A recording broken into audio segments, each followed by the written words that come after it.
that. Okay, well, there are companies that are mixed.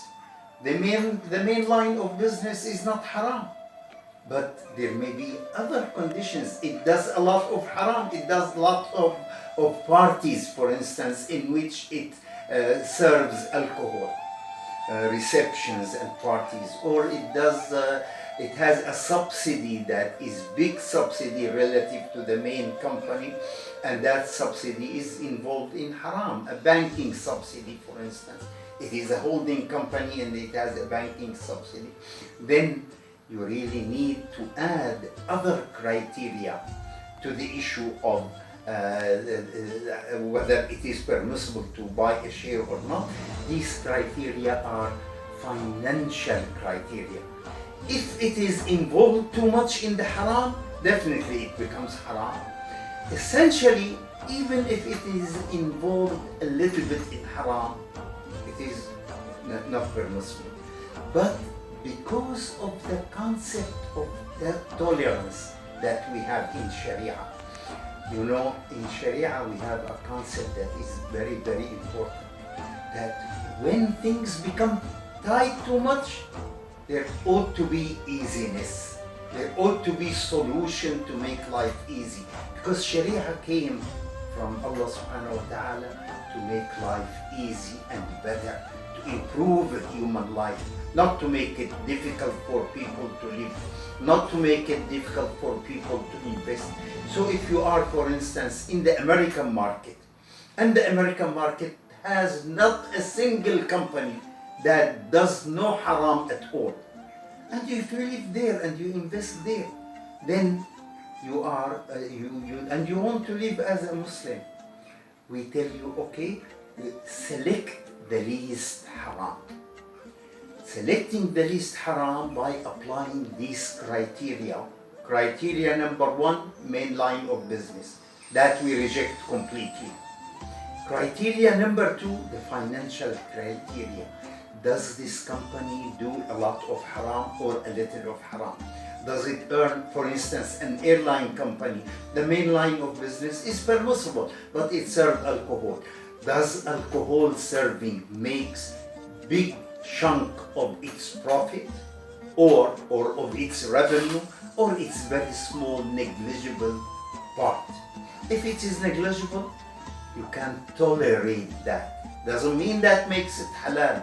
You can tolerate it, and when you tolerate some haram, you have to give that much haram to charity. You don't keep it to yourself, because it dirtied. It makes your halal dirty. It makes your halal mixed with haram. You have to give it for charity, so you purify your property itself and your profit. So you apply then the least.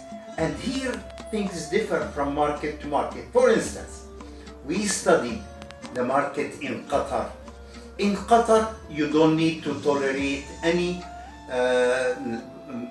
company that does a little bit haram, because there are in Qatar about 1/3 of the total market, total companies that are listed in the stock market are all making halal transactions, and they have Sharia board that advise them, or Sharia advisors, and they commit themselves to not to make any haram.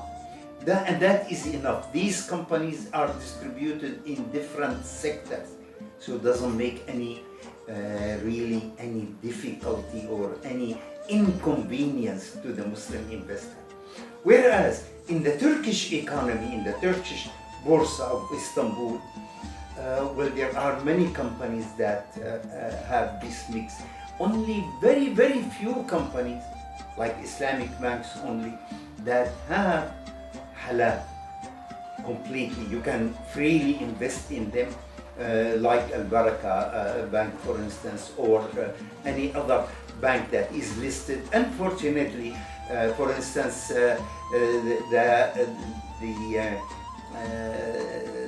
the Katilim Waqf Bank and the Katilim Zira'a Bank, which behave as Islamic, but these are part, they are not independent from the main banks, Zira'a Bank and Awqaf Bank.